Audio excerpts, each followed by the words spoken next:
A desperate cry, "Please, I'm BGGNGU." The rancher's reaction changed everything. Cactus Wild West Chronicles, Episode 1. The first time Elias Cord heard her voice, she was begging someone not to shoot her horse. He had ridden into Harrow Flats just before sundown, his duster caked with 3 days of trail dust, his canteen bone dry, and his mood about as welcoming as the scorpion he'd shaken out of his boot that morning. He wasn't looking for trouble. He wasn't looking for anything except a water trough, a meal he didn't have to kill himself, and maybe, if God was feeling generous, a bed that didn't smell like horse liniment. He got none of those things first. What he got instead was a scene unfolding in the middle of the main street like a piece of ugly theater. A bay mare, limping badly on her left foreleg, standing in the dust with her head low. Beside her, a young woman, barely more than a girl, but with fire in her spine and steel in her jaw, was standing between the horse and a heavyset man with a pistol drawn and a cigar clamped between his teeth. "She's lame," the man was saying, like that settled everything. "Lame horse is a dead horse out here, you know that." "She's not lame, she's bruised," the woman shot back. Her voice didn't waver, but Elias could see her hands were shaking. "Give me 2 weeks, I can heal her." 2 weeks I'm paying stable fees on an animal that can't work. The man spat on the ground. "Step aside, girl." That was when she said it, not loudly, not dramatically. She said it the way people say things when they have run completely out of options, and the only thing left is the raw, stripped-bare truth of their desperation. "Please," she said, "I'm begging you." The street went quiet, even the wind seemed to pause. Elias didn't think about what he did next. He simply nudged his horse forward until he was positioned between the man and the mare, blocking the shot without saying a word. He rested one forearm on the saddle horn, looked down at the man with the pistol, and let the silence do the talking for him. The man squinted up at him. "Who in the hell are you?" "Nobody of consequence," Elias said. "How much for the horse?" The man blinked. "What?" "The mare, how much?" There was a long pause. The man looked at the horse, at Elias, at the woman, and then back at Elias. He seemed to be doing math in his head that he wasn't entirely comfortable with. $8, he finally said. Elias reached into his coat without a word and produced a small leather pouch. He counted out 8 coins and held them toward the man. The man looked at the coins for a moment like he suspected a trick. Then he holstered his pistol, took the coins, and walked away without looking at anyone. Elias climbed down from his horse slowly. The woman hadn't moved. She was staring at him with an expression he couldn't quite read. Gratitude, yes, but also something sharper. Something that looked almost like suspicion. "I didn't ask for your help," she said. "No," he agreed, picking up the mare's trailing laid rope. "You were begging a man with a pistol instead." She opened her mouth, closed it, opened it again. "She's my horse," she said finally. "That means she's now your horse. Is that what you're telling me?" Elias looked at the mare, then at the woman, then handed the laid rope back without ceremony. "Consider it a loan," he said. "You can pay me back when she's healed." He turned and walked toward the water trough. Her name, he learned later that evening over a meal at the only boarding house in town, was Nora Vane. Nora Vane was 22 years old, the daughter of a cattle rancher who had died 2 winters ago of a fever that took him fast and mean, leaving her with 40 head of cattle, a half-repaired barn, 600 acres of semi-arid land, and a reputation in town as a woman too stubborn to sell and too proud to ask for help. She told him none of this directly. He gathered it in pieces, from the way Mrs. Beaumont at the boarding house looked at her with that particular combination of pity and admiration that people reserve for the young who are fighting battles they probably can't win. From the way Nora ordered the cheapest thing on the menu without looking at the price. From the way she sat straight-backed at the table, even when exhaustion was written in the shadows beneath her eyes. Elias Cord was 31 years old.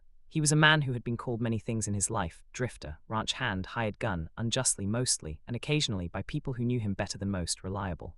He had grown up in the dry country of West Texas, learned cattle work before he learned to read, and spent the last 5 years moving from ranch to ranch across the territory, staying 6 months here, 8 months there, never long enough to put down roots. He had not planned to stay in Harrow Flats. He was not, it must be said, particularly looking for complications. But he sat across the table from Nora Vane that evening, watching her eat her stew with the focused dignity of someone who was very hungry and was not going to let that show, and he felt something shift in the architecture of his immediate plans. "I'm looking for work," he said. She looked up. "What kind?" "Ranch work, cattle, fence repair, whatever needs doing." She studied him with those dark, measuring eyes. She had the kind of face that was not conventionally pretty, too strong in the jaw, too direct in the gaze, but it was a face that held your attention the way a landscape does, the kind you kept looking at because there was always something new to see. "I can't pay much," she said. "I don't need much," he said. Another long pause. She looked down at her stew, then back up at him. "I'll pay you fair," she said. "I don't take charity." "I didn't offer any." She held his gaze for a moment longer than was strictly necessary. "Room and board plus $3 a week," she said. "If you're still here in a month, we renegotiate." "Fair enough," he said. They shook hands across the table. Her grip was firm and calloused. His was firmer. Neither of them held on longer than was proper. But she didn't let go first, and neither did he, and for just a moment the lamp on the table threw warm gold light across both their faces, and something passed between them that neither of them had a name for yet. The Vane Ranch sat at the base of a long red ridge that turned the color of heated iron at sunset. There was a main house, modest, wood-framed, with a porch that had one sagging board Nora kept meaning to fix, a barn that was three-quarters rebuilt, 2 corrals, a bunkhouse that had seen better decades, and a windmill that creaked and shuddered in the night like an old man with bad joints. Elias moved his gear into the bunkhouse the next morning and got to work before Nora had finished her coffee. She found him at the barn, studying the half-finished wall with the expression of a man taking a problem seriously. "The south wall needs new planking," she said, coming up beside him. "I started it last spring, but the cattle work got ahead of me." "I can see that." He ran his hand along one of the beams. "Whoever laid this foundation did good work." "My father," she said. Her voice was flat. Not cold, just flat, the way voices get when grief has been compressed down to something small and dense and livable. "He knew what he was doing." "Yes," she said, "he did." She handed him a cup of coffee without being asked. He accepted it without making a fuss, and they stood together for a moment looking at the barn, and then they both got to work. That was the rhythm of the first week, work before conversation, conversation earned through labor. Nora was not unfriendly, but she was careful in the way people are when they have learned that openness costs something and they are already short on resources. She gave instructions clearly and without condescension. She pulled her own weight without complaint or performance. She did not hover or watch him work, which he appreciated. She also, he noticed, did not sleep enough. He could tell by the lamplight in the main house window that burned past midnight most nights, by the shadows under her eyes at breakfast, by the way she sometimes paused in the middle of a task and stood very still for a moment, as if she was reaching for something inside herself that was running low. He didn't mention it, it wasn't his business, but he noticed. The bay mare, whose name he learned was Cinder, was kept in the small paddock beside the barn, and Nora visited her every morning and evening without fail, cleaning and wrapping the injured leg with the careful attention of someone performing a ritual. Elias watched once from a distance, without meaning to spy. The transformation in Nora was something to see. The braced, capable, slightly guarded woman he worked beside all day softened completely when she was with the horse. She talked to Cinder in a low, steady voice, and the mare leaned into her hands, and there was something so purely tender about the whole scene that Elias looked away from it, feeling suddenly like a trespasser. By the second week, they had fallen into a working partnership that had its own quiet language. She left coffee on the porch rail for him every morning at 6. He mended the sagging board without being asked. She didn't comment on it, but the next morning there were 2 biscuits next to the coffee. He fixed the windmill's worst wobble by shimming the base with scrap oak. She came out to look at it, stood with her arms crossed and her head tilted, and said, "That'll hold another 5 years." High praise from Nora Vane. He learned her rhythms. She was at her best in the mornings, quick, decided, full of energy. By midday she was in pure work mode, efficient and quiet.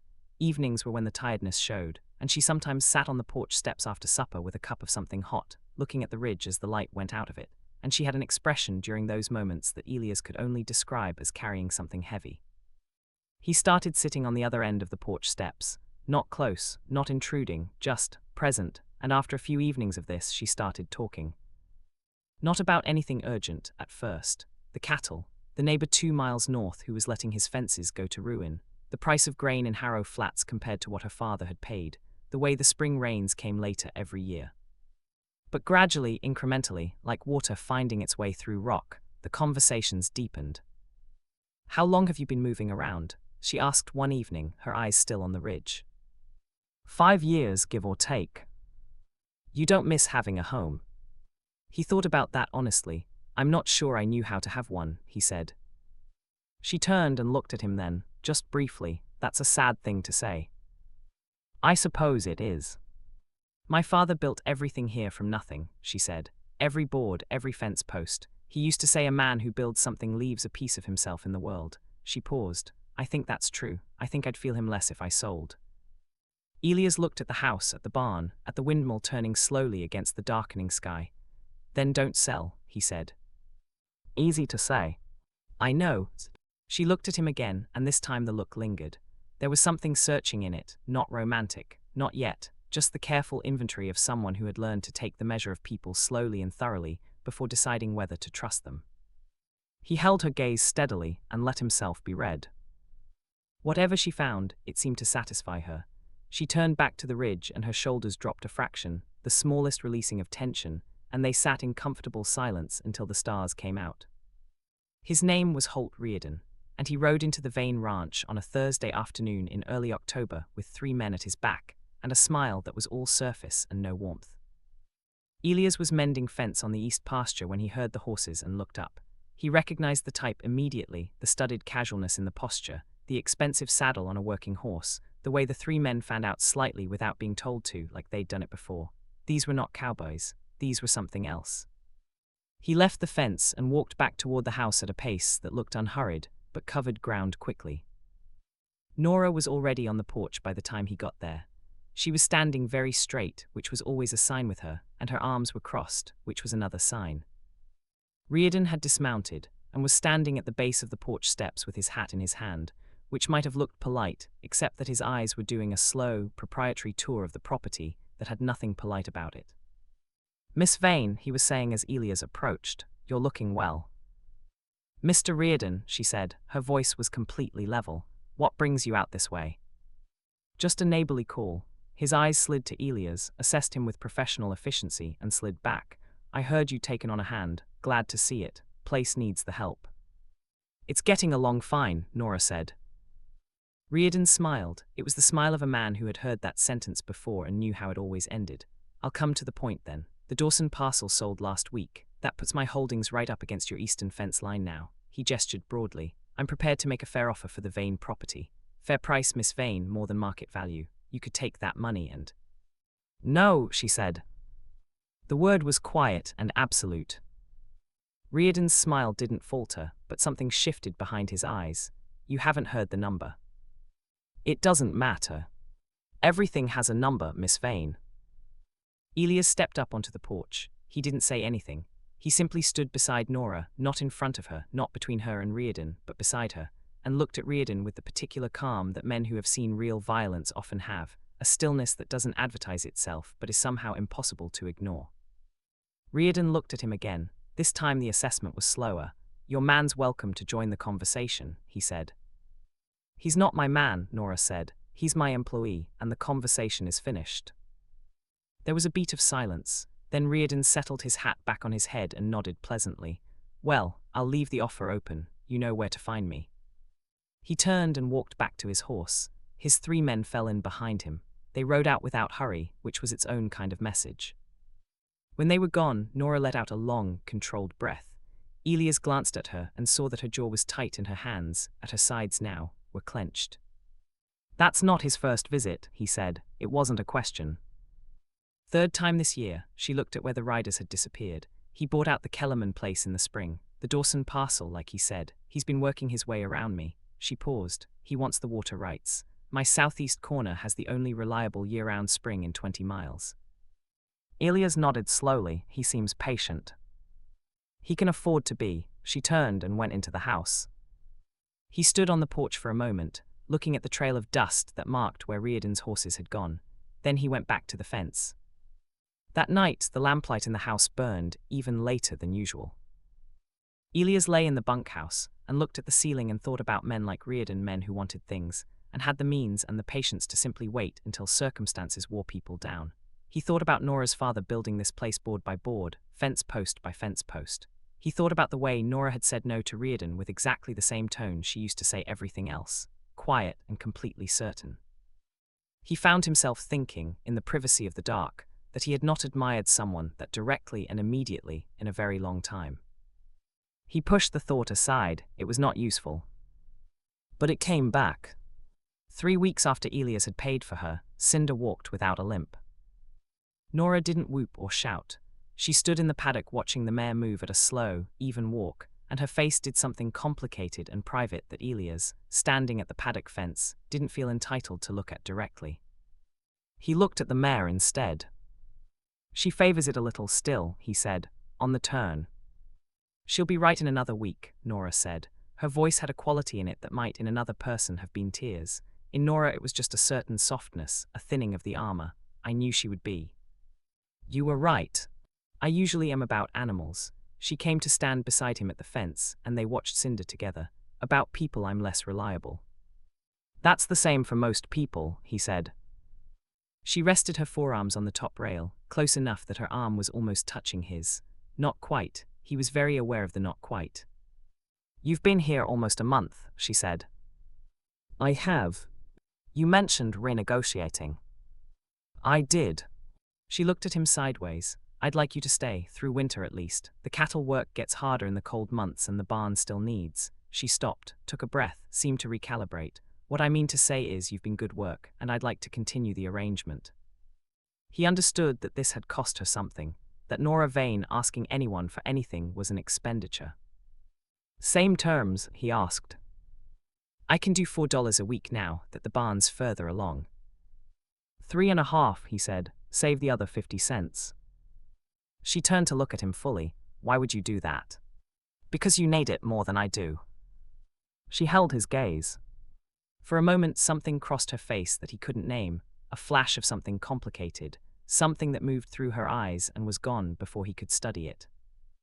"I told you," she said quietly, "I don't take charity." "It's not charity," he said. "It's economics. I have no expenses, you have many." A long pause. $3.75, she said finally. "Done." She put out her hand and they shook on it, and this time he was certain that her grip tightened fractionally before she let go, as if she'd thought about holding on just for a half second and then thought better of it. He didn't say anything. Neither did she. But he thought about it, walking back to the bunkhouse that evening. He thought about it more than was reasonable. He thought about her hand in his, and the way she'd looked at him by the paddock fence, and the lamplight that burned late in her window, and the way she said, "I'd like you to stay," in the careful, abbreviated way she said everything that mattered. He stood outside the bunkhouse in the cool dark and looked at the stars for a while and had a very direct conversation with himself. "This is not why you're here," he told himself. "She's your employer," he told himself. "She is fighting to keep everything she has, and she does not need the additional complication of a drifter with no fixed address deciding he has feelings," he told himself. All of this was true. None of it stopped the feeling. The town of Harrow Flats held its harvest dance the last Saturday of October, which was a tradition that predated the town's actual name and had survived droughts, cattle plagues, and at least one serious gunfight that people still discussed with equal parts horror and pride. Nora mentioned it in passing at breakfast. She mentioned it the way she mentioned most things she wanted, but wasn't sure she should want, briefly, without looking up from her plate, with a casualness that was slightly too studied. "Mrs. Beaumont says the dance is this Saturday," she said. Elias said. "I haven't gone in 2 years," a pause, "since my father." He looked up, she was not looking at him. "I thought I might go this year," she said. "It's good for business, talking to people from the other ranches, arrangements for winter grazing, that sort of thing." "Practical," he said. "Yes," another pause. "You're welcome to come if you want. You should meet people in town, in case," she seemed to catch herself, "in case you need anything, people to know, that sort of thing." He looked at her across the table. She was still looking at her plate. "All right," he said. She looked up then, and for just a moment something lit in her face, surprise, pleasure, something warm, before she subdued it back into composure. "Good," she said, "practical." "Very practical," he agreed, and looked back at his breakfast, and neither of them said anything else on the subject. Saturday came with clear cold air, and a sky so blue it was almost aggressive about it. Nora appeared from the main house that evening in a dress Elias had never seen, dark blue wool, simply cut, nothing fancy about it, but she'd done something different with her hair, pinning it up in a way that showed the line of her neck, and she had a single silver earring in each ear that caught the last of the daylight. Elias had put on his cleanest shirt and his good coat, which wasn't saying much, but she looked at him when she came out of the house, and something in her expression, just briefly, just for a second, went soft and then immediately composed again. "You clean up adequately," she said. "High praise. I'm a rancher, I don't deal in superlatives." He helped her up to the wagon seat, not because she needed it, she absolutely did not, but because it was offered and she accepted it with the brief, precise dignity of a woman who knows how to receive a courtesy without making a production of it, and they drove the 4 miles to Harrow Flats in the cool dark, sitting close enough on the wagon bench that the warmth of his arm was against hers through their coat sleeves. They didn't speak much on the drive. It was one of those comfortable silences that had become familiar by now, the kind that felt like a continuation of something rather than a gap in it.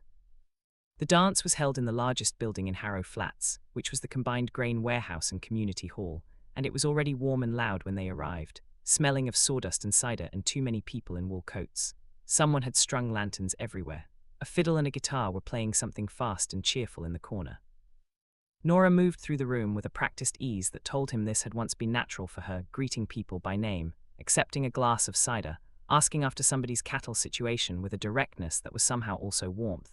People responded to her visibly. She was respected here, liked too, though the respect was more visible. Elias stayed near her without crowding her, talking when he was introduced and listening carefully when he wasn't.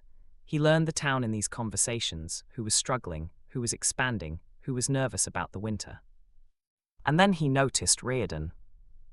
The man was across the room, looking prosperous in a good suit, holding court with a group of local men who were laughing at something he'd said. He'd brought a woman with him, a handsome, polished woman in city clothes who stood beside him with the air of an accessory, but Reardon's eyes periodically crossed the room. To Nora. Elias watched this without expression. He watched Reardon's eyes track her as she moved through the room, with a possessiveness that was not about attraction, or not only about that, but about assessment, about timing, about calculating something. He moved a little closer to Nora. She had been talking to a weather-worn older woman about winter grazing rights, but she glanced up at the change in his proximity. She read something in his face, he didn't know what, he thought he was keeping it neutral, and she turned slightly, saw Reardon and turned back. "He's watching," she said quietly. "I noticed." "Don't do anything," she said. "I wasn't planning to." "You had a look." "What kind of look?" She took a sip of her cider without looking at him. "The same look you had the first day in town, just before you rode your horse in front of that gun." He considered this. "I won't do anything," he said. "Good," but she shifted, almost imperceptibly, so that her shoulder was just barely touching his arm. Just barely. He didn't move away. The fiddle started a slower tune, and people began pairing off for a proper dance. The woman beside them excused herself, and suddenly Elias and Nora were standing together at the edge of the floor in the warm lantern light with space around them. "Do you dance?" she asked. It came out differently than she'd probably intended, less casual than she aimed for. "Badly," he said. "Me too." They looked at each other.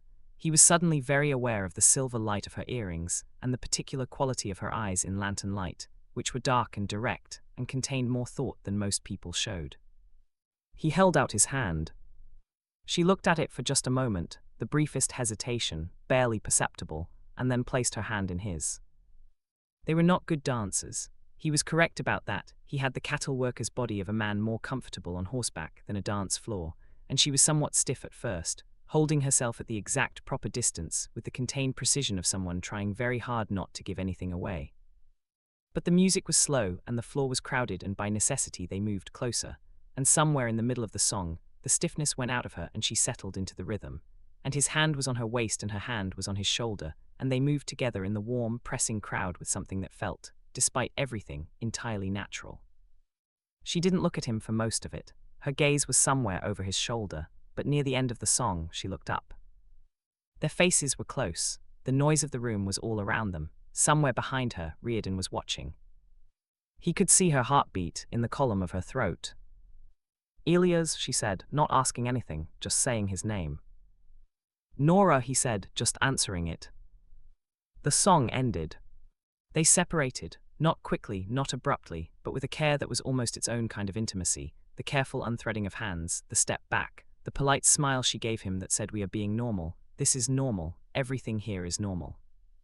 He looked at her and thought, with extraordinary clarity, I am in very serious trouble. November came like a door slamming. 3 days of hard frost killed the last of the autumn grass and turned the water trough to solid ice each morning. Elias started his days, now breaking the ice before the cattle could drink, which was a small but reliable misery that he'd stopped noticing after the first week. The work was harder in the cold. Everything took longer, hurt more, required more hands than one person had. Nora and Elias worked side by side from before light to after dark, and if there had been any softness or ambiguity in the air since the dance, the cold and the work compressed it down into something denser and less visible. They were professional with each other, efficient. The conversations at meals were about cattle and fences, and the weather and the state of the grain stores. They were, by every external measure, employer and employee doing their jobs in difficult conditions. But there were moments. There was the morning the water pump froze and they spent 2 hours thawing it with heated rocks wrapped in cloth, side by side in the brutal cold, and when it finally came to life with a gasping surge of water, they both let out a breath of relief simultaneously, and Nora laughed, actually laughed, head back, completely unguarded, and the sound of it hit him somewhere underneath his sternum with the force of something structural giving way. There was the evening he came back from the east pasture to find her up on the barn roof repairing a section of damaged shingles in the near dark, and he climbed up without asking and handed her nails and boards without speaking, and they worked together in the growing cold until it was done, and when she finally sat back on her heels and looked at the repair, she said good work to the repair, not to him, but then turned and looked at him directly, and it was clear she meant both. There was the afternoon a steer broke through the east fence and they spent 3 hours in a cold wind chasing it across the near pasture, and when they finally had it cornered and roped, both of them were out of breath and wet from slipping in the frozen mud, and Nora looked at him across the roped steer with her hair escaping from its braid and mud on her cheek and said, "Do you ever wonder why people choose this life?" And he said, "Every day." And she said, "Me too." And they looked at each other for a moment that lasted longer than a moment, and then they walked the steer back to the repaired fence. The thing between them had no name. He was careful about that, careful not to name it even to himself, because names made things real and real things demanded response.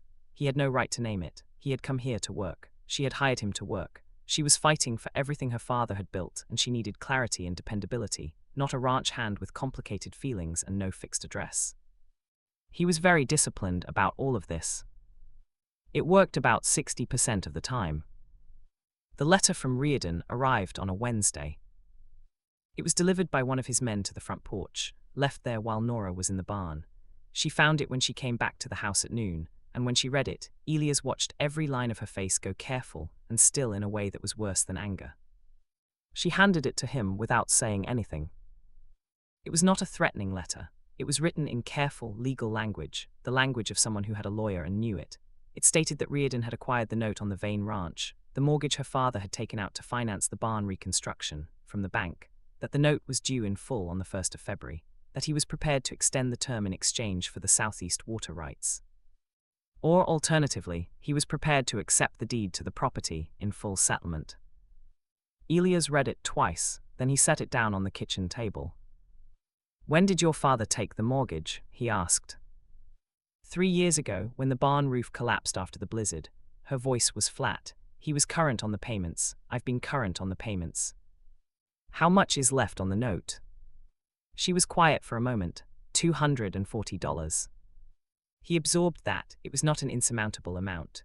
It was also not a small amount for a single woman running a marginal ranch through a hard winter. "I have some money saved," he said. She looked at him. Something moved across her face. "No," she said. "It's Nora." "No," quietly and entirely without drama and completely immovable. "That is not what this is. It's a loan." "Elias," she said his name in a specific way, not unkindly, but with weight in it, with the weight of someone drawing a clear line. "What you've given to this ranch over these past weeks has been worth more than I can repay. I won't take your savings on top of that." "Then what are you going to do?" She picked up the letter and refolded it precisely. "I'm going to think," she said, "and then I'm going to find a way." He sat across from her at the table and felt a frustration that was entirely about helplessness. The specific frustration of watching someone carry a weight they shouldn't have to carry alone and not being permitted to put your shoulder under it. "You don't have to do everything alone," he said. It came out quieter than he'd intended. She stopped refolding the letter. She set it down. She looked at him with a steadiness that held something complex behind it. "I've been doing everything alone for 2 years," she said. "It's what I know how to do." "I know. I don't know how to," she stopped. The sentence dangled there. "How to what?" he said quietly. She pressed her lips together, looked out the window, looked back. "Trust it," she said. "Trust that help is help and not something with conditions." The room was very quiet. Outside, the wind moved across the land. "I don't have conditions," he said. "There's nothing I want in return." She looked at him. For a long moment she looked at him, and something in her face was raw in a way he'd never seen from her before, and something in him responded to it, the way dry land responds to rain, a kind of opening. Then she stood up, smoothed her shirt, and said, "I'll figure out the money. I need you to check on the North Herd today. The temperature's going to drop tonight." "All right," he said. She walked to the door, paused with her hand on the frame, and said without turning, "Thank you for the offer, even though the answer is no." He watched her walk out across the frozen yard, straight-backed in the cold. He sat at the kitchen table for a minute with the refolded letter and thought about the sentence she hadn't finished and the way she'd looked at him just before she'd looked away, and he understood, with a clarity that felt like stepping off a step you didn't know was there, exactly what it was she didn't know how to trust. Not just help. Him. December moved slowly, as cold months do. There was a quality to this time at the Vane Ranch that Elias would remember later as a kind of double consciousness. The surface of things, which was work and cold and the daily mechanics of survival, and the undercurrent of things, which was something that had no agenda but kept running anyway, underneath all the practical activity, like a river under ice. They talked more in December, not about anything that touched what was beneath the surface, but more freely than before. She told him about her childhood, her father teaching her to read cattle the way some fathers taught their children to read books. About her mother, who had died when Nora was 11 and whose name she used now the way one uses a word in a language you no longer speak, carefully, with precision, with a slight pause before and after that marks its specialness. He told her things he rarely told anyone, about growing up in West Texas, about a brother older who had gone north when Elias was 16 and whom he'd seen twice in 15 years, about the years of moving from ranch to ranch and how they had at first felt like freedom and had gradually come to feel like something else, not quite loss, but its cousin. "What does it feel like now?" she asked. They were on the porch steps, which was their place, in the cold night air with cups of hot coffee wrapped in coats. He thought about it honestly. "It feels different here," he said. "Different how?" He turned and looked at her. She was looking out at the land, the ridge black against the stars, and her face in the cold air had that particular quality he'd come to understand as her at rest. Not the composed working face, not the braced for difficulty face, but the quiet, private face that only came out in the dark in these moments. "Like somewhere I'd recognize if I had to leave," he said. She turned at that, looked at him. The lamp from inside the house threw a warm line of light across her, and her eyes were very clear and very dark. "Are you thinking of leaving?" she asked. Her voice was careful. "No," he said. A pause. "Good," she said. She looked back at the ridge. He looked back at it too. "Good." He turned the word over and over in his mind all night, examining it from every angle, looking for exactly how much she'd meant by it. The ice broke, in a manner of speaking, on a Wednesday in mid-December. It was not a dramatic event. Most real things aren't. He had been bringing in firewood from the stack at the side of the house, a task she always did herself but that he'd quietly taken over as the cold had deepened, adding it to his morning routine without comment and without making it a thing. He came through the back door with an armload and found her standing in the kitchen with a letter in her hand. Not Reardon's kind of letter, a different kind. A handwritten letter on plain paper, several pages, the handwriting of someone elderly. She didn't hear him come in. He nearly announced himself and then didn't, because he saw her face and his instinct said wait. She was not crying. Nora Vane would not have cried about a letter in her kitchen. But her face was doing the thing it did when she was carrying something, that internal compression, that careful management of an emotion that was larger than the space available for it, and he could see her working through it, sentence by sentence, until she reached the end of the letter and simply stood there for a moment with it in her hand. He put the firewood down quietly. She heard that and turned, and for just a moment, before the composure came back, he saw everything plainly. Everything she kept managed and contained and behind the careful face. The exhaustion, the fear about the mortgage, the grief still present for her father, the loneliness of 2 years of carrying all of this alone. All of it for a half-second, completely unguarded. "It's from my father's sister," she said. Her voice was steady. "She heard about the mortgage. She's offering to send money." She paused. "She has a condition. She wants me to come and stay with her, to sell the ranch and come to St. Louis and," she stopped, "set the letter down and be a city woman." He waited. "I can't do that," she said, not asking, statting. "I know," he said. She looked at him. The composed face had returned, but incompletely. He could still see what was behind it, the way you can see the shape of a fire through frosted glass. "Why are you still here?" she asked.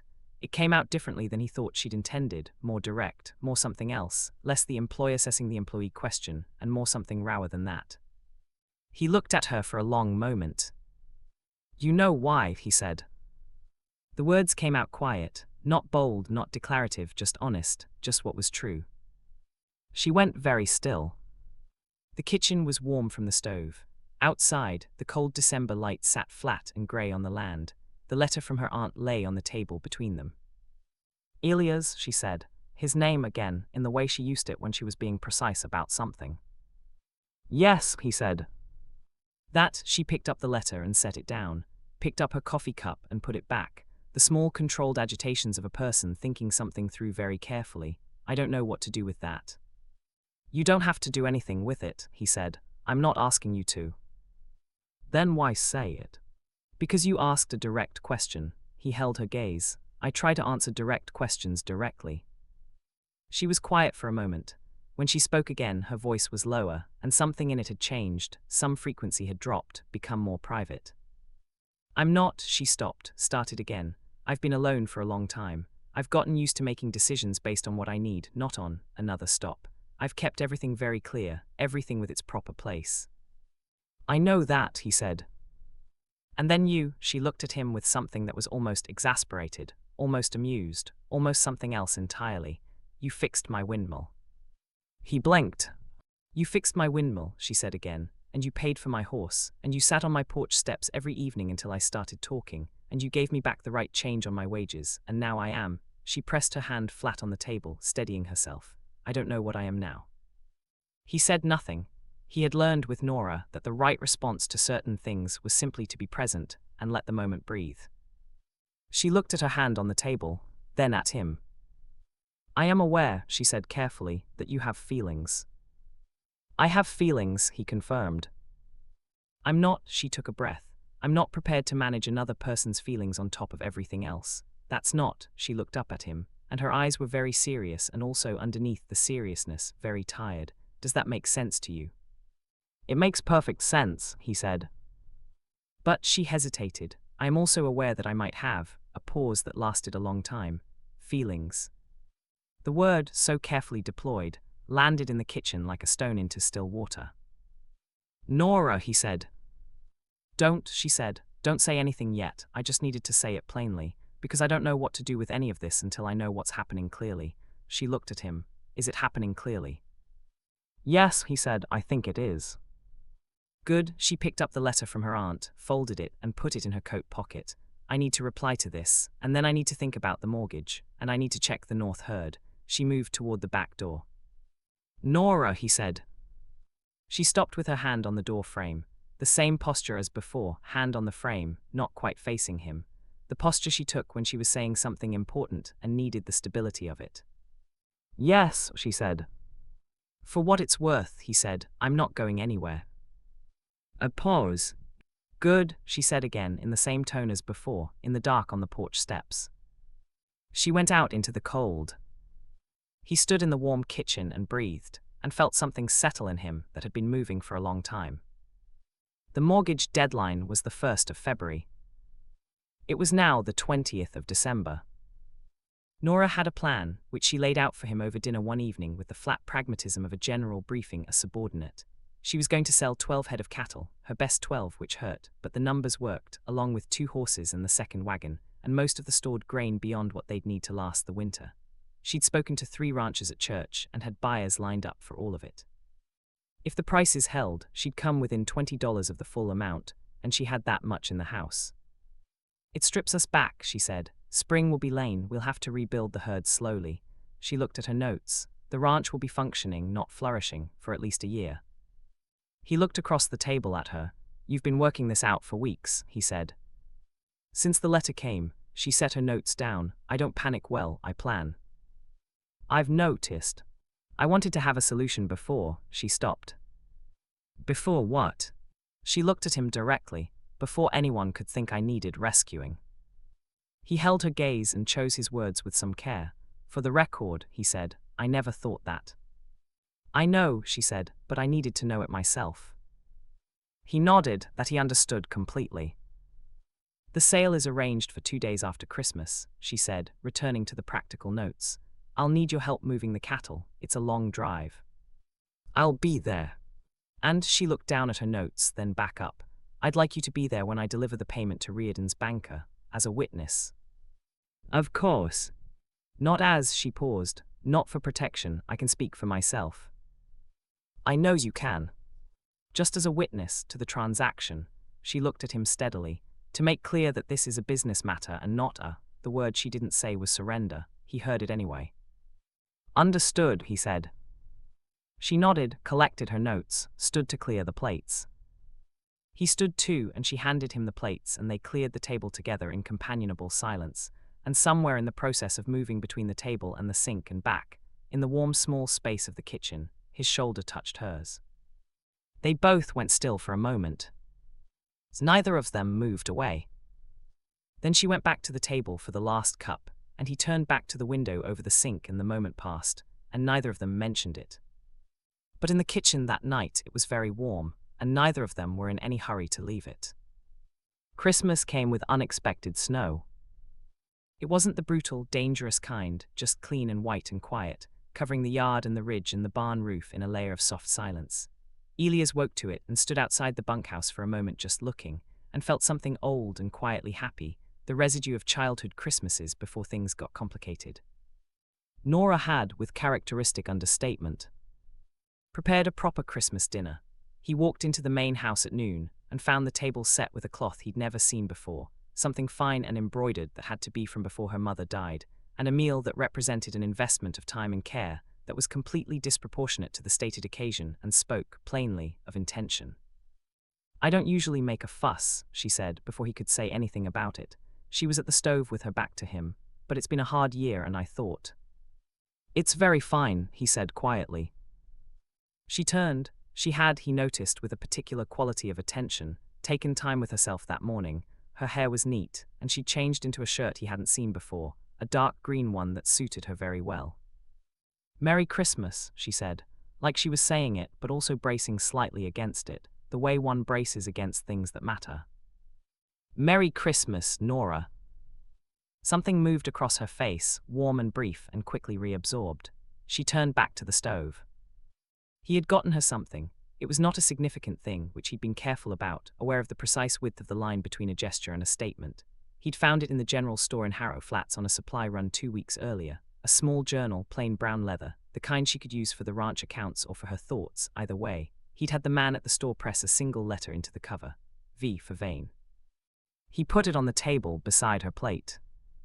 She found it when she sat down and looked at it for a moment without touching it. The cover, she said. Your initial. She picked it up, ran her thumb over the pressed letter, set it down carefully. She looked up at him. I don't have anything for you. You fed me for 2 months, he said. We're even. She shook her head, but she was looking at him with an expression that made something in his chest feel very full, and she reached across the table and touched his hand, just briefly, just the tips of her fingers on the back of his hand, just for a moment, and then she picked up her fork and said, Eat before it gets cold. He ate. The snow fell outside all through the meal and the afternoon, soft and white and perfectly quiet, and they talked about everything and nothing, and somewhere in the middle of it Elias Cord understood, with complete and calm certainty, that this was the place. This was the one. This was where the drifting stopped. He didn't say it, it wasn't the time yet, but he sat with the knowledge of it at the Christmas table with the snow outside and the lamp between them, and it settled in him like something coming home. The cattle sale happened on the 27th of December and went as planned. 12 head went to a rancher from the Northern Valley, 2 horses to a family outside of town, the second wagon to a feed merchant who'd been looking for one. By 4 in the afternoon, Nora had in her coat pocket enough money to clear the mortgage, plus $11.40 beyond. She stood in the yard of the feed merchant with the money counted, and looked at Elias with an expression that was exhausted and triumphant in equal measure. "Done," she said. "Done," he agreed. She allowed herself exactly 1 second of something that might have been relief, and then put her coat back on, and got to work loading the wagon with the winter supplies she'd bought with the excess. The trouble, when it came, was from an unexpected direction. There was a man at the feed merchant's who had been there all afternoon and whose name Elias did not catch. He was perhaps 25, well-built, with an easy confidence and a smile he deployed without effort. He'd been talking to Nora off and on throughout the transaction, not intrusively, pleasantly, and she'd responded with her characteristic directness and a warmth that she didn't always deploy publicly. It was when he helped her carry the last of the grain sacks to the wagon that Elias felt something he had no good vocabulary for. He was loading from the other side of the wagon, and he watched the young man set down the sack and say something quietly to Nora, something that made her laugh, actually laugh, in the way she had at the pump that morning in the cold, head slightly back, completely unguarded. The young man smiled at the laugh the way people smile when they've caused something beautiful. And he said something else, equally quiet, and Nora's expression went thoughtful, and she looked down at the wagon bed for a moment, and then back up at the man with a measured look that was not unfriendly. Elias was very still on his side of the wagon. He was a reasonable man. He had no claim. He had said, "I have feelings," and she had said, "I might have feelings," and nothing further had been established. She was a free woman and a sensible one, and she was perfectly entitled to laugh at what any man said. He knew all of this. He also found that he had, in the last 30 seconds, developed a strong preference for being on the other side of the wagon. Nora looked up and found him watching. The measured look changed. She saw something in his face and held his gaze for a long moment, and something that was almost a smile, private for him specifically, moved across the corner of her mouth.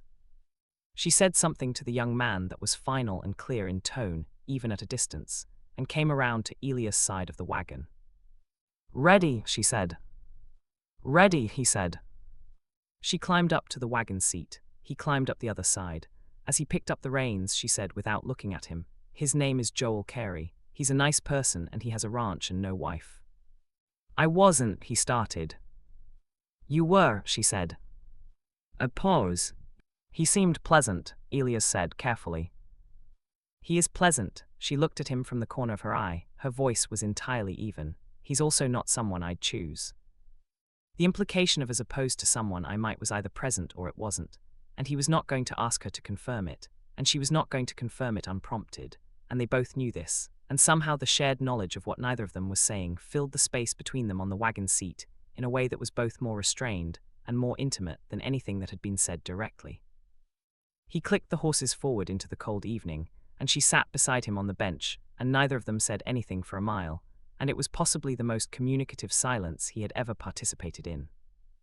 The delivery of the mortgage payment to Reardon's banker took place on a Tuesday morning in January, 5 days before the deadline. Elias had not anticipated Reardon being present at the bank, but he was, in what Elias suspected was a calculated choice, positioned in the corner of the small office with the appearance of a man who had happened to be there on other business and merely stayed out of curiosity. Nora gave no sign of being affected by his presence. She walked to the banker's desk, withdrew the envelope from her coat, and laid it on the desk with a precision that was its own kind of statement. "Payment in full of the Vane mortgage note," she said. "I'd like a receipt, please." The banker counted the money, slowly and deliberately, with the manner of a man being watched by his employer. He counted it twice. Then he drew up a receipt and handed it to Nora, and she read it word by word before folding it and putting it in her coat. From his position in the corner, Reardon said, "Well, that's a surprise." Nora turned to look at him. "Is it?" she said. "I had heard the sale went well." He was still smiling the surface smile. "You've been resourceful, Miss Vane, I'll say that." He looked at Elias, "and well supported." "My employee accompanied me as a witness," she said, "as is my right." "Of course." Reardon looked at her for a moment, and the smile didn't change, but the eyes behind it did something, shifted, and became more direct and more frank. "You understand this isn't finished. The water rights are not for sale," she said. "Not at any price. Not now, not in February, not ever." She looked at him steadily. "I think you know that now." Reardon looked at her for a long moment, then at Elias, then back at Nora. The smile remained. It had, Elias thought, just become slightly less comfortable behind. "Good day, Miss Vane," he said. "Good day, Mr. Reardon," she said and walked out. Elias followed her. On the boardwalk outside in the cold January air, she stopped and stood for a moment with her face to the sky, eyes closed, and let out a breath that was long and slow and contained. It seemed to him approximately 2 years of held tension. Then she opened her eyes and looked at him, and she was smiling. It was not the managed, composed smile. It was not the brief warmth and then back to business smile. It was a real smile, full and undefended. And it transformed her face into something luminous, and he stood on the boardwalk in Harrow Flats in the January cold, and felt the world rearrange itself around that smile. "Done," she said, same word as before, but different. "Done," he said. She put out her hand. He took it, and this time they shook, a firm, real handshake, the kind between equals, and neither of them let go. They stood on the boardwalk holding hands in broad daylight, which was something else entirely from a handshake, and Nora Vane looked up at him with that open, undefended face, and said nothing because she didn't need to. He said nothing either.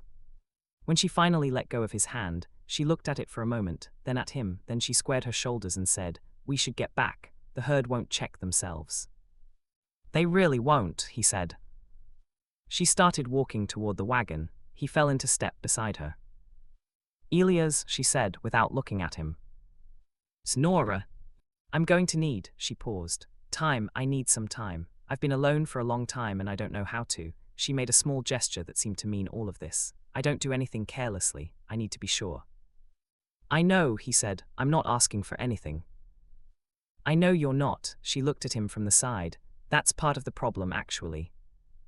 He blinked. She kept walking. He was still untangling that sentence when they reached the wagon. What happened next was something he hadn't prepared for. She pulled back. Not dramatically, not coldly, but he arrived one morning in February to find the coffee still on the rail and the biscuits beside it, but she was already out in the far pasture when he came looking, and at dinner she was focused on the account book, and on the porch steps that evening she answered his questions and offered no new ones of her own. It lasted a week, then 10 days, then 2 weeks. He couldn't tell if he had done something wrong. He replayed things carefully, the boardwalk, the handshake, the conversation walking to the wagon. He'd said nothing offensive, nothing presumptuous. He had not, as far as he could determine, crossed any line she'd drawn. But the warmth was lower, the evening conversations were shorter. The particular quality of her attention, which had been his compass for months, had turned partly away. He gave her space. He understood intellectually that some people needed retreat as a form of processing, that the distance was not rejection but the opposite, that she was digesting something large and needed room to do it. He knew this and he respected it, and he continued to work and he continued to leave space and he continued to not ask. But it was difficult. He was not, as a rule, a man who second-guessed himself. He had learned early that self-doubt was a luxury the working life couldn't sustain, and he developed a quiet confidence in his own judgment that wasn't arrogance, but was close enough to keep doubt at arm's length most of the time. In February in the cold, watching Nora avoid the porch steps with a care that was almost choreographed, he second-guessed himself nightly. He considered leaving, not seriously, not as a plan, but the way you consider an open door when you are in a room that has become uncomfortable. You look at it, assess the distance, and decide to stay. He looked at the idea of leaving, felt something in his chest clench at it with a firmness that was its own kind of answer, and stayed. But the distance wore on him.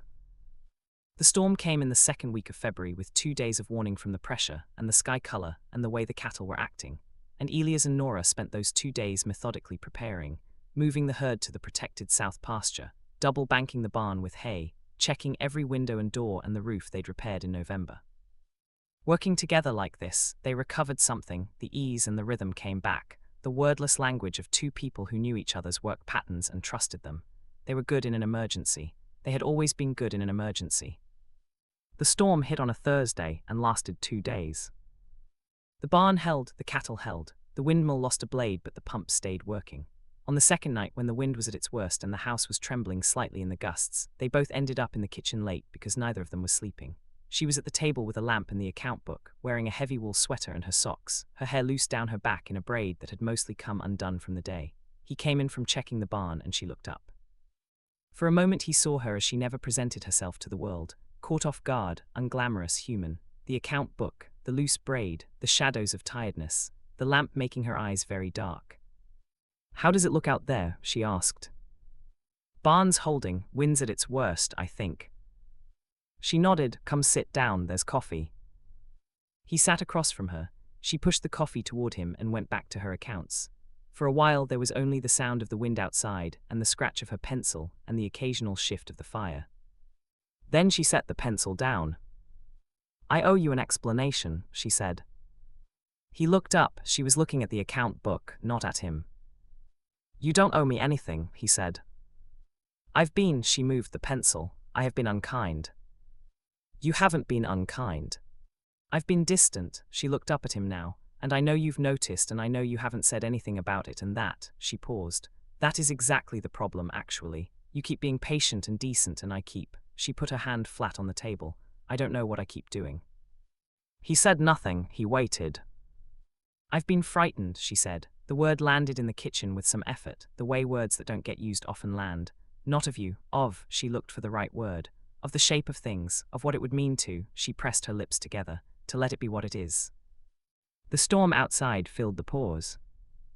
"I know what I'm like," she said. "I know what it takes to run this ranch. I know what the last 2 years have cost me and what it would take to rebuild properly and what the margins look like for the next 3 years. She looked at him steadily. "I don't have room for mistakes." "I know that," he said. "I don't know if this," the word carried, he knew, the weight of everything they'd left unspoken, "is a mistake or not. I don't know yet. I need." She stopped, started again. "I haven't decided anything about you yet, and it's not because of anything wrong with you, and I needed you to know that." The honesty of it was almost difficult to look at. He'd known she was capable of it, had seen evidence for months, but deployed this directly, at this hour, in the storm, it was staggering in its completeness. "Thank you for saying that," he said, clearly. "I say things clearly." "You do?" She looked at him across the lamp, her loose braid, her wool sweater, the account book and the years of work it represented, and the exhausted pragmatic bravery that had kept all of it alive. "Alias," she said. "Nora. What would it look like?" She said it in a voice slightly lower than her usual one. "To you, what would it look like if things were?" She gestured. The gesture was small, but it contained multitudes. He thought about it honestly. "A lot like this," he said. She waited. "Mornings, work, the porch steps." He kept his voice quiet, matching hers. "The ranch staying in your family. Cinder walking without a limp. You deciding things and me backing the decision, and the whole arrangement being," he paused, "permanent." The storm moved over the house. The lamp flame bent slightly in a draft. "Permanent," she repeated. "That's what it would look like to me," he said. "That's what I'd want it to look like." She looked at him for a long, long moment. Then she picked up her pencil and looked back at the account book. She was quiet for a moment. "That's a reasonable answer." "Is it?" "It's a very Elias Cord answer," she said, and the corner of her mouth was doing the thing that sometimes preceded a real smile. "Specific, practical, the porch steps." "The porch steps matter," he said. "They do," she said quietly. "They really do." They sat across the table from each other with the storm outside and the lamp between them, and she went back to her accounts and he drank his coffee, and it was nothing and it was everything, and somewhere in the careful space between them, with the winter wind working its hardest outside, the distance closed. February passed into March. The snow came back once more, briefly, in the first week of March, and then broke for good, and the land began to show its first color, yellow-green at the bases of the winter-dried grass, the kind of color that looks tentative and then, over the course of a week, becomes certain. Things between them were different now, in the way that things are different when something has been said plainly and accepted. The carefulness was still there. Nora Vane was not a woman who released her carefulness quickly, and he was not a man who pressed for what wasn't offered, but the distance was gone. The evening conversations on the porch steps resumed, longer than before.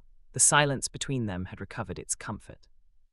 He was reaching for a fence post late one afternoon, when she appeared beside him with the post-hole digger, and they worked together down the line without speaking much, and somehow in the working together, there was a contentment that he had no prior experience of, a feeling of being correctly placed, of the right person beside you at the right task in the right country, at the right season of life. Small things changed. She started leaving his coffee on the kitchen table instead of the porch rail, a detail that meant she expected him to come inside, which was different. He started whistling when he worked, which she told him one afternoon was both irritating and evidence of a good mood, with an expression that made it clear the latter somewhat counteracted the former. They argued once about the right way to manage the spring carving rotation, and it was a real argument, voices raised, positions held firmly, and they resolved it by both being partly wrong and neither of them capitulating entirely, and they came to a third solution that was better than either of their first positions, and afterward neither of them felt diminished by the argument, but instead, somehow, more solid. Cinder was fully healed by March, moving at full speed, and one morning Nora saddled her and rode her out to the ridge and back.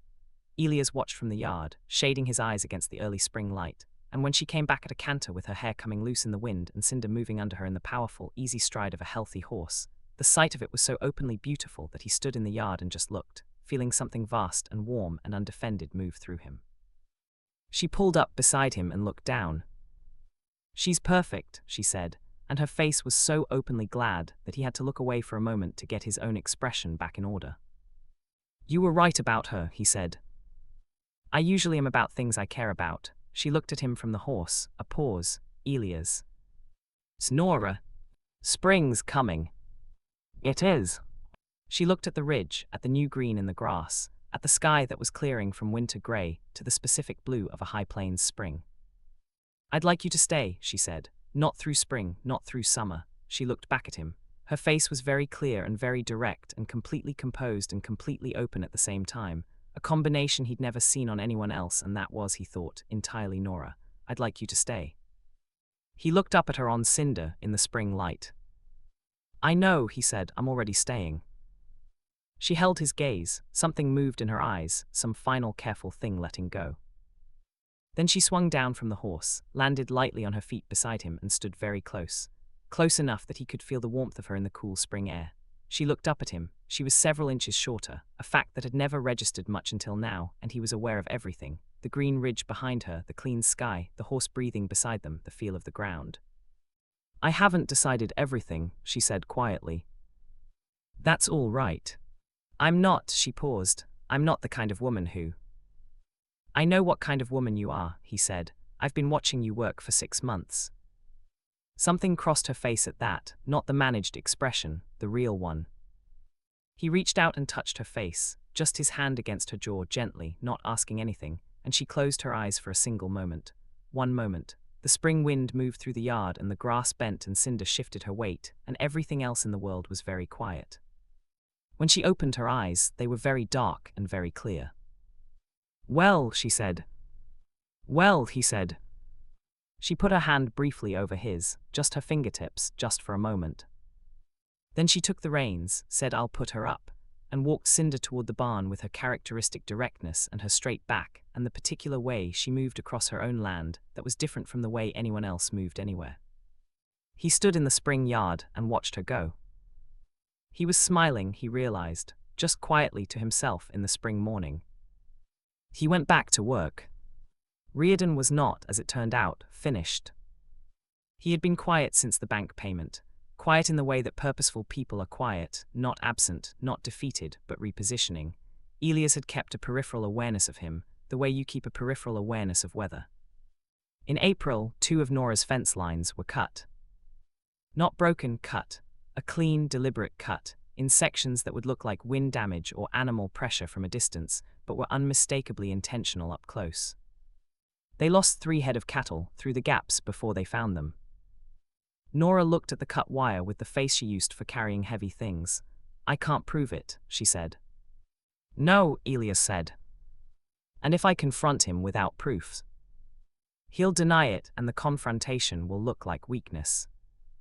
She looked at him. "You think like a rancher." "I've learned from one." She stood in the wind looking at the cut wire. "We fix it and we watch," she said. Agreed. They fixed it, they watched. In May, someone let the water into the southeast pasture from the upper drainage, flooding the winter-covering grass at the worst time for it. The damage wasn't catastrophic, but it was deliberate, and it cost them 2 weeks of grass recovery they needed. Again, no proof, not conclusive. Elias started checking the property lines every morning and evening. He said nothing to Nora about increasing his watch. She would have objected, would have said she wasn't building her life around Reardon's harassment. but he added the rounds quietly, working them into his day, and if he found any evidence of approach he dealt with it before she had to. In June, Reardon came himself. No men with him this time, just Reardon on a horse, and the horse was standing at the east fence line when Elias found him on his morning rounds. Reardon looked at Elias approaching and tilted his head. "Just riding," he said. "Riding on posted land," Elias said. "The line's not well marked here." It is now. Elias had remarked it in April, clearly and thoroughly. They both knew this. Reardon looked at him for a moment. The surface smile was gone. What was underneath was more interesting, not anger exactly, something calculating, something that was taking his measure with a new seriousness. "You've been here a while," Reardon said. "I have. Planning to stay." "That's not really your concern." Reardon smiled slowly. "It might be mine more than you think. The Vane Ranch survives on margins, one bad year." "She'll be ready for a bad year," Elias said, "and the year after that." "You sound very certain about something that isn't yours." Elias looked at him steadily, not with aggression, with the particular calm of a man who has decided something and finds no reason to defend it. "Go home, Reardon," he said. Reardon looked at him, looked at the ranch behind him, at the rebuilt barn and the repaired fences and the healthy herd in the south pasture. He turned his horse and rode. Elias watched him go until he was a speck on the eastern flat. Then he went back to work. He didn't tell Nora about the encounter, not because he was keeping it from her, he would have told her if she asked, and he didn't keep things from her as a practice, but because it didn't require anything from her.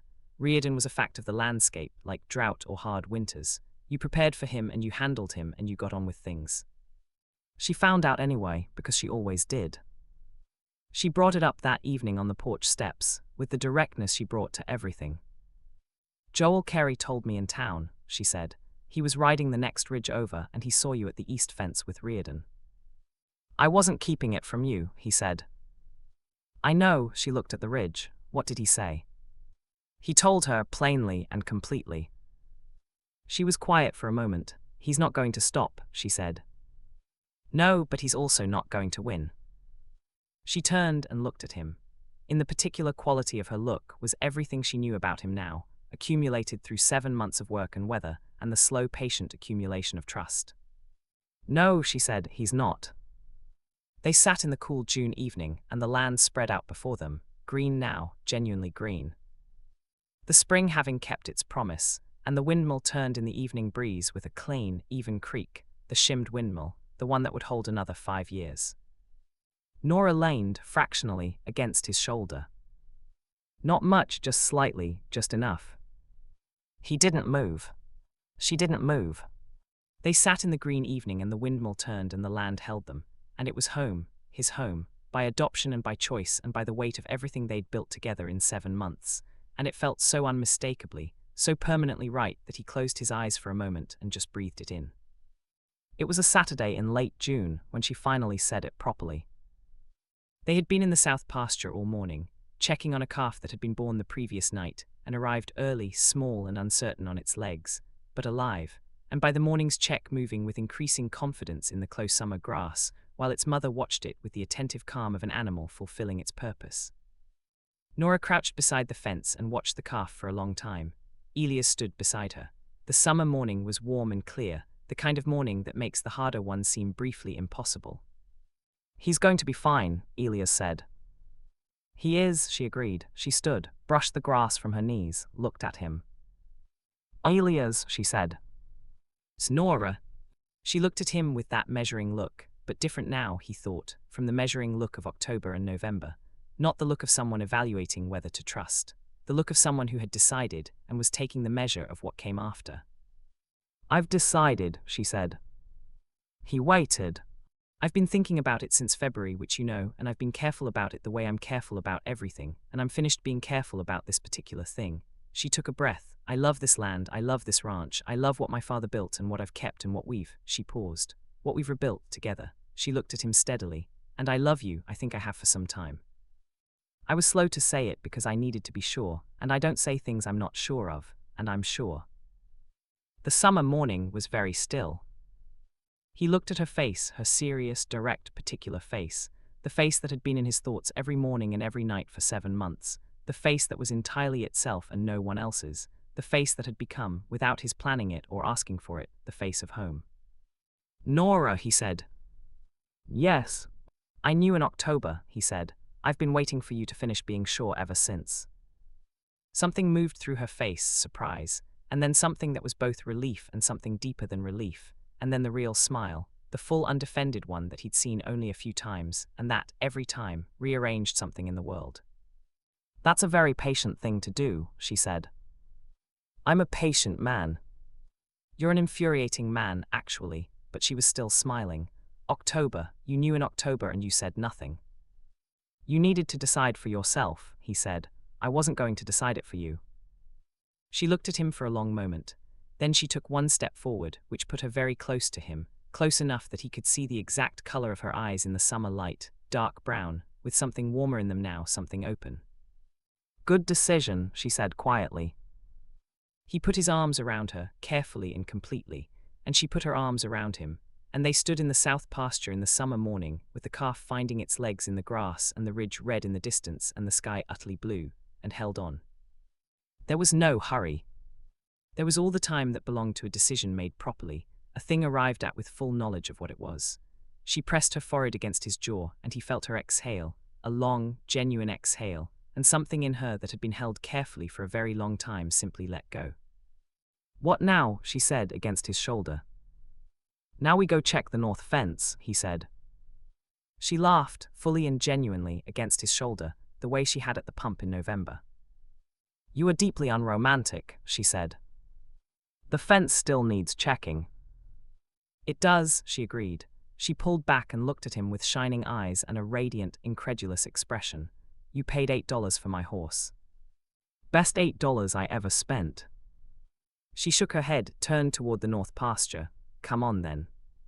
He fell into step beside her, which was where he had been for months, and where he intended to be for a great deal longer. The summer morning stretched out around them, wide and green and full of work. The ranch was in good hands, her hands, his hands, the hands that had fixed the windmill and rebuilt the barn and mended the cut fences and driven away the man who'd tried to take it all. The calf found its footing in the grass behind them. The land held. Epilogue Harrow Flats 1 year later. Mrs. Beaumont, who had seen everything in Harrow Flats and commented on most of it, said to anyone who asked that she had known since that October evening, when the two of them had first sat across from each other, at her boarding house table. "He looked at her once," she said, "and then he looked back at his food. But the way he looked back at his food was different from the way a man looks at his food when he's only thinking about food." Whether this was true or retroactively embellished by a woman who appreciated a good story was difficult to say. What was certain was the outcome. The Vane Ranch by the following October had rebuilt its herd to presale numbers and added 6 head beyond. The barn was complete. The barn roof had been reshingled. The windmill had a new blade. A second bunkhouse wall had been reconstructed. The account books were in better health than they'd been since before Nora's father died. Cinder was fully healed, ferociously healthy, and had recently produced a foal, a small, lively creature with her mother's markings, and a temperament that Nora described as interested in everything, which was the highest praise she gave. Reardon had, in August, sold his Western holdings and relocated to Tucson, where the market was apparently more suited to his particular methods. The Southeast Spring still ran year-round. The water rights were secure. On a Saturday morning in October, exactly 1 year after they'd stood on the porch of the boarding house and shaken hands across a table, Elias Cord and Nora Vane were married in the Harrow Flats church by a minister who kept the ceremony short because both of them had, in various ways, indicated that they were in favor of brevity. There were flowers, they were field flowers, simple and local, that Nora had gathered herself and that nobody suggested were insufficient. Joel Carey attended and shook Elias' hand with genuine warmth, which said something about his character that Elias appreciated.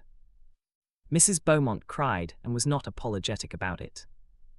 Afterward they drove home to the ranch in the evening light, past the ridge that turned the color of heated iron at sunset, past the windmill turning in the October wind. They came down the last quarter-mile to the house that was Nora's father's work and Nora's work and now theirs together, and Cinder's foal was in the paddock, and the barn stood solid against the last of the light. They sat on the porch steps. This was right, this was the correct place for this. I should fix that board, she said, looking at the sagging second step. Tomorrow, he said. You've been saying that about that board for 12 months. Tomorrow's still ahead of us. She looked at him sideways. The lamp from inside the house put a warm line of light across her face, and her eyes were dark and clear and held everything they always held. Intelligence, care, the habit of seeing things clearly, and something else now, something steady and warm and entirely secure. You know, she said, you could have told me in October. You weren't ready in October. You don't know that. It's Nora. She looked at the ridge. The corner of her mouth was doing its thing. All right, she said. I wasn't ready in October. I know. But you waited. I waited. She leaned into his shoulder, the way she had in the summer in the south pasture, and the way she had tentatively in June, and the way she had since then with increasing ease and comfort, and the particular quality of someone who has learned to lean on a thing that has proven, conclusively, to be solid. The ridge held its last light. The windmill turned. The foal in the paddock made a small sound that carried across the quiet yard. Good evening, Mr. Cord, she said. Good evening, Mrs. Cord, he said. She was quiet for a moment. I like that, she said softly. I thought you might. They sat on the porch steps as the October dark came down around them and the first stars appeared above the ridge. And it was home, both of theirs, equally, fully, permanently, and it was enough. It was more than enough. It was everything.